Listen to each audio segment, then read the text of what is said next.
All right. Well, I'm here with Jaida Ross at the University of Oregon. She's the collegiate record holder in the outdoor shot put. She's a five-time NCAA All-American. Jada, this year has been really incredible for you. You have broken the NCAA record twice. You also tied it another time. Let's go back to that first time in early April, your outdoor opener at the Triton Invitational. You go 1971, break the collegiate record. Can you just kind of talk to us a little bit about what that competition was like?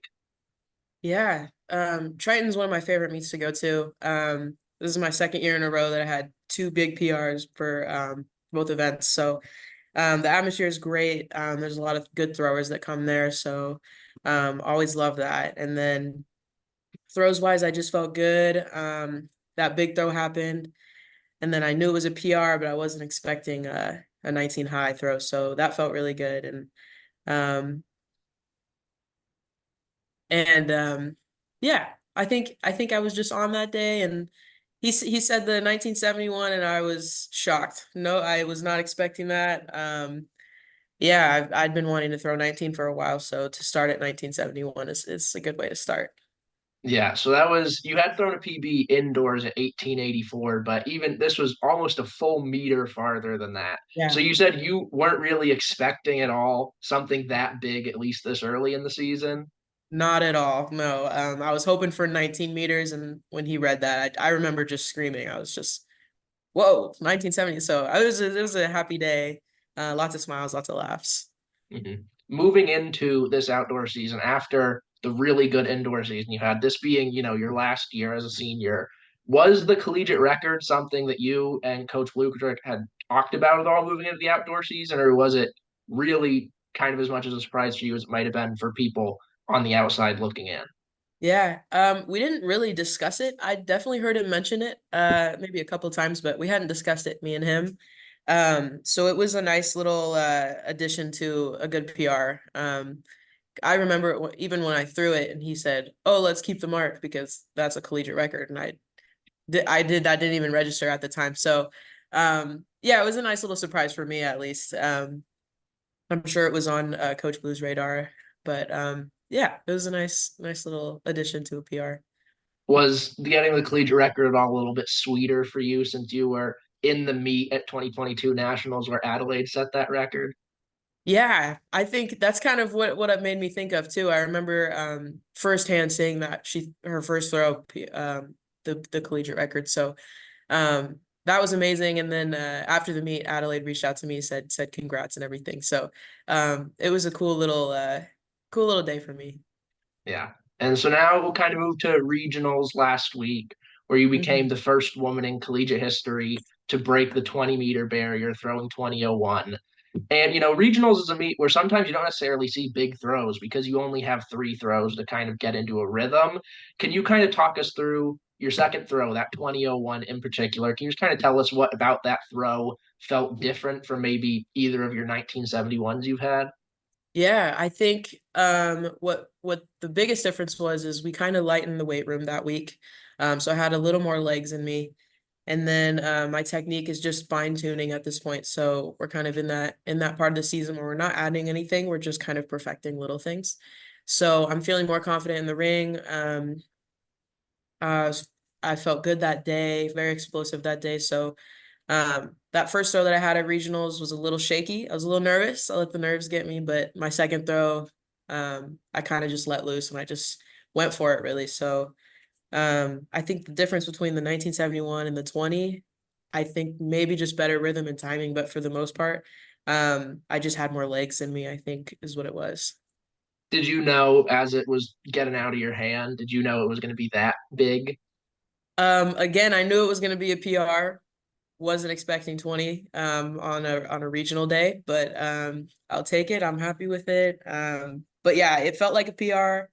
But when 20 came up, I was just as surprised as the 1971 that came up. Yeah. I listened to it was an interview that your head coach did. I think it was the week before regionals, and he had said that Coach Blutrick told him 20 was in the cards for you. Was that something you guys had been discussing after, you got the collegiate record out of the way, and then it's, the 29 more centimeters to get up to that 20-meter mark? Is that something that was kind of running through your head? Yes, definitely. I mean, I think um, those top women that throw 20 is kind of the respectable number. So I think that was kind of what we were going for. I wanted 20. My teammate before, Kobe, who redshirted, had just thrown 20 at that last home meet. So I was chasing him, and I've always wanted to be a 20-meter throw. So for it to happen, just super, super happy about it. Um, yeah. Mhm. And now let's kind of go back a little bit to some of your high school career at North Medford High School in Oregon. And you were the state champ your freshman year in shot put. Mhm. So that kind of makes me think you probably, were throwing before you got to high school. How did you kind of find your way into the sport? Yeah.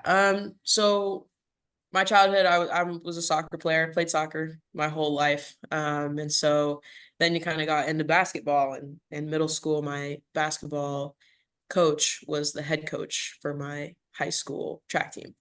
And I remember him just casually telling me one day, his name's Peter Vasquez, and he said, "Hey, I think you should try to throw shot put." And I was like, "There's no way I can pick up another sport. I did like three sports at one Yeah. time, and there's no way I can do it." And he's like, "No, I think you should try it." And I tried it, and I was like, "Oh, so this is what my body is built for." Like, I'm not a runner. I'm not a runner. So, Yeah. it felt good to just be in a sport that my body is made for, and has talent in. So that's kind of how I got in it, and then I just learned to love it, and then got kind of competitive with it. So yeah. Good call on Coach Vasquez's part. Yes, and I still talk to him to this day. He'll text me after big meets and things like that. So super grateful for my high school coaches and middle school coaches even. Yeah. Were there any throwers when you were kind of getting into the sport that you really looked up to? I think your freshman year was the year after Michelle Carter won gold in Rio. So was she Yes. kind of someone that you really looked up to getting into the sport? Yes, she was the person that I looked up to. I love her personality. She's kind. She's active in the Black community and things like that. So, she was a huge role model for me. And actually, I think 2 years ago, her last meet at USA's, I actually got to compete with her. So, this whole journey has been really surreal, to looking up to people with competing with them, and then to having marks similar to theirs. It's been really surreal and Mhm. um, really wholesome at the same time. Yeah. The rest of your high school career was really great. You won another state championship your junior year in shot put. You picked up a runner-up finish and two third place finishes in the discus. Unfortunately, it was, cut short due to COVID. But in those 3 years that you had, what were some of the most formative experiences, do you think, and some of the biggest lessons that you learned in your high school career? Oh yeah, that's a great question. I learned what the throws community has for people. I think kind of like on a deeper note, being in soccer and basketball, I kind of was around other kids that were smaller than me and didn't have the build that I had. And so when I joined the throws community, I realized what body diversity is, track and field especially. There's so much body diversity. There's talent in every body type. And so that was a huge thing that I learned, and kind of helped me accept myself and my body and things like that. So that was one thing that I loved. On top of that, I had amazing support, amazing coaches in high school. Um, Aaron Williams, my throws coach, helped me with recruiting, helped me in any questions that I had for colleges. He was also a college thrower, so he helped me, get an idea of what college had in store and things like that. Um, so yeah, I think there were just so many people that supported me and helped me, and believed in me, in those years. And I think that's kind of helped me become the person I am today, is all that support that I had. Yeah. And then, like I said, you did, unfortunately, your senior year, you did kind of miss out on it due to COVID. What Yeah. was like the most difficult part for you in that, year and a half or so, where just everything was completely upended? Yeah, the hardest thing for me was definitely not being able to finish my senior year in track. I had, big plans that year and things like that for what I was gonna do in throws. So that was a letdown for me. But also the hardest thing was just staying fit and staying motivated, because it just seemed so dull at the time.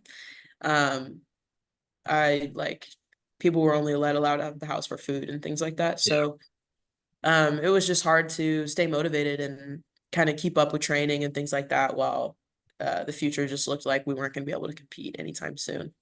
Yeah. So, yeah. Now, usually, we kind of ask, like, what kind of went into your decision to go to the college you went to? But for you, it seems like it might have been a pretty cut and dry decision growing up, like 2.5 hours south of Eugene, state Yeah. champion in Oregon. Were there any other schools that kind of had a legitimate impact on your recruitment, or what did that process look like for you? Yeah. So this decision for me was, yeah, like you said, pretty easy. I grew up a Duck fan. I love Oregon. My family's here and everything. I did visit University of Arizona when TJ Crater was there, and he had a huge impact on the way I view throws and things like that. He's an amazing coach. He works at Ironwood Throws Camp now, which is an amazing place that kind of I went to when I was in high school, and it taught me that's when I started rotating, started spinning, and they taught me how like the foundations of spinning and things like that.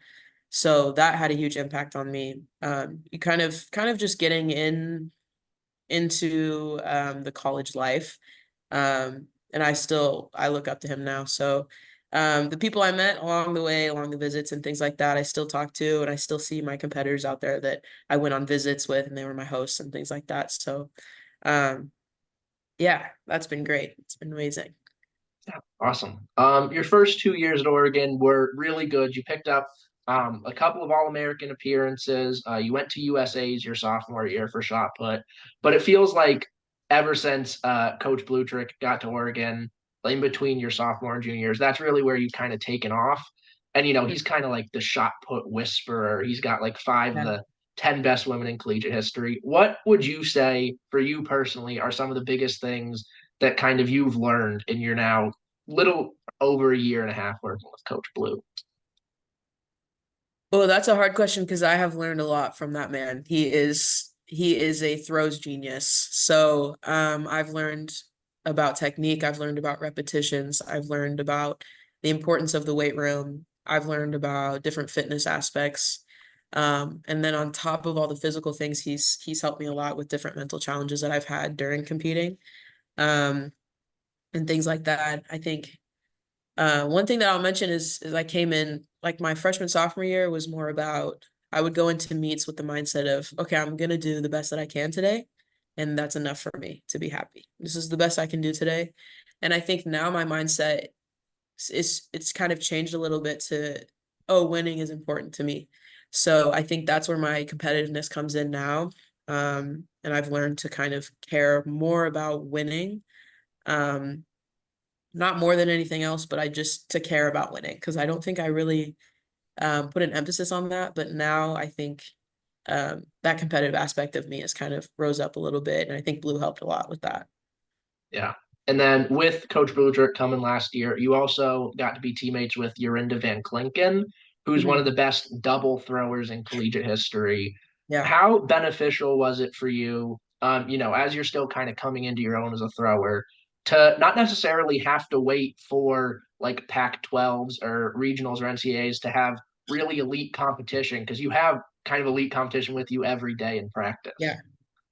That was extremely helpful. I remember when she first came in, my goal was to just observe and absorb all the information that I could, all the knowledge that I could from her and Blue. So, and then training with her was extremely helpful.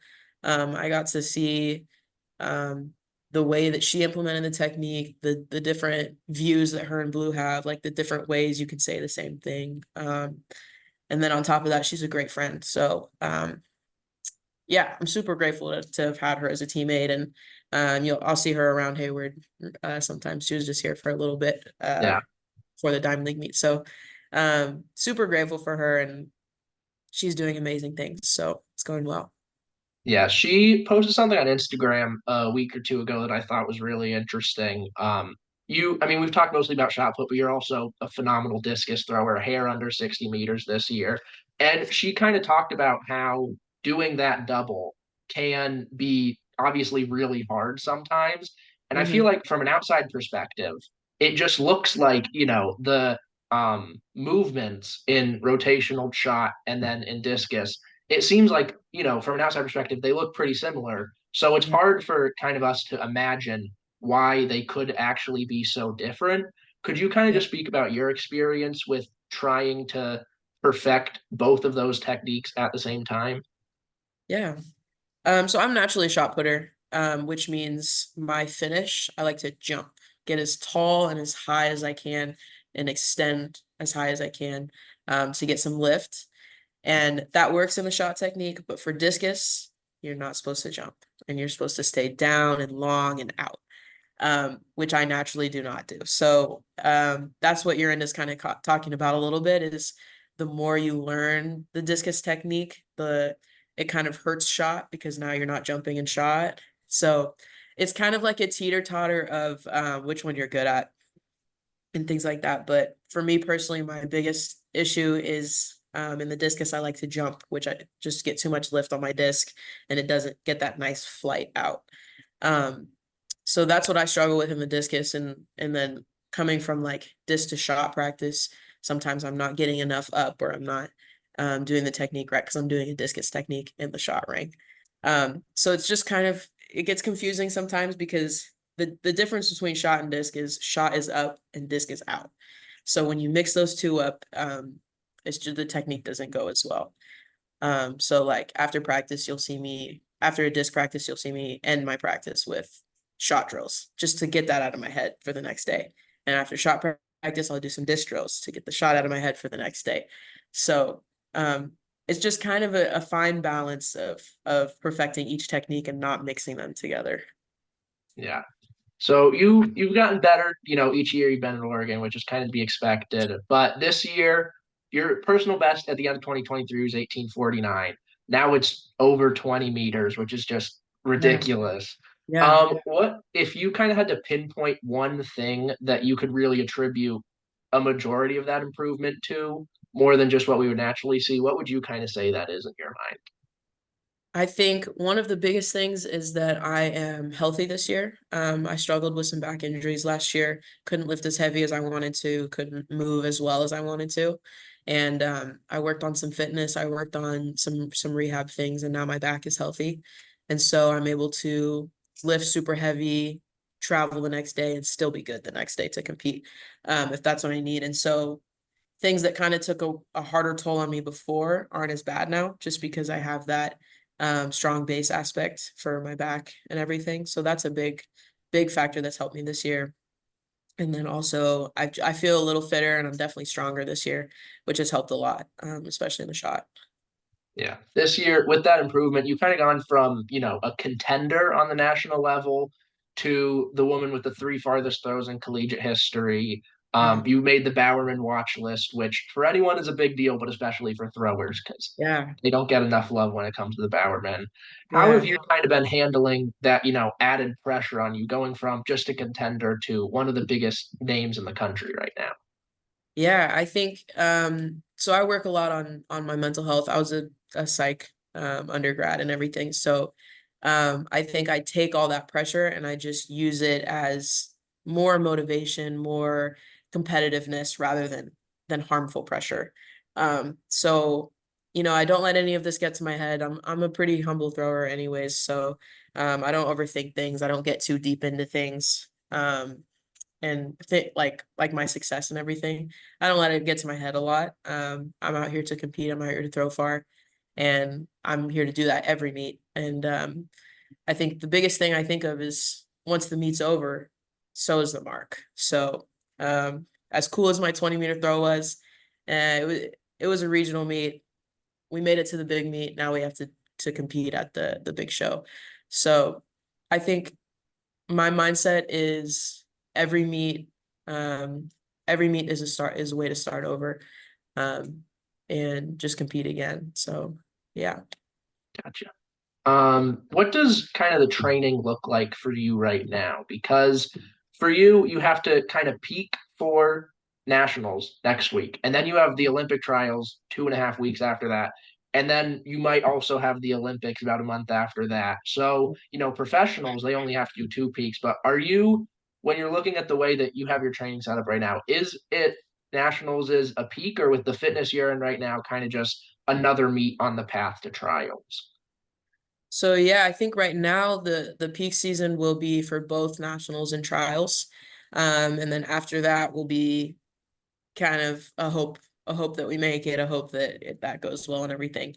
But I am peaking for nationals. I had my last heavy lift on Monday, my last heavy squat lift on Monday, and we'll start lightening everything up and getting some speed and some quickness going. So I'll feel good for nationals, and in that 2 week period, I'll probably have maybe one more heavy lift, and then kind of restart a mini peak. So these are my two big meets this season, and these are the two that I really want to do well at. Yeah. Are you obviously, you have nationals next week, but looking at Olympic trials for a second, are you planning on doubling shot and disc at the trials too, or just shot? Just shot for trials, yeah. I think this will be my last discus meet ever. I Okay. love the sport, but I'm just a shot putter. What would it mean to you? You have some national team experience. You were the NACAC U23 champion last year. But what would it mean to you if you can, make it onto the senior team and go to Paris in August? That is a life goal of mine. So that would mean the world to me, really. And to my family. I think I have been dreaming of Olympics like literally since I was a child. And again, I'm big on the mental health, and ever since I was a child, whenever I sign my name, I put USA on the bottom just to manifest someday maybe I'll make a USA team. So it's a life goal of mine, and it would mean everything to me really. So um, and it's nice too. I feel like I'm kind of an underdog in this meet, so I really, I don't have much to lose for this meet, so I just get to kind of have fun and compete the way that I usually do. And then last question. I don't know if you saw, but this morning, World Athletics announced that they might be looking to experiment with lightening some of the women's throwing implements, particularly discus or shot and javelin. Do you have any opinions on the shot getting lighter or Uh, I think it's good how it is. I think, women are pushing that 20-meter boundary right now. So, personally, I mean, I don't know a lot about the specifics of the weight yeah. and whatever the importance is. Um, I think a lot of us have thrown 4Ks our whole lives. So, I don't know. It would be a big change. But I'm sure it would help, you know, with the audience, with it going farther. I don't know what the reason is, but I like the 4K personally. I think it's a fair weight for women, um and we're getting there. We're getting it Yeah. farther. So they'll You see guys the are getting it distance. farther. I don't think you need any Yeah. help changing the implements, Yeah, but they'll see it's coming. So yeah, I don't know.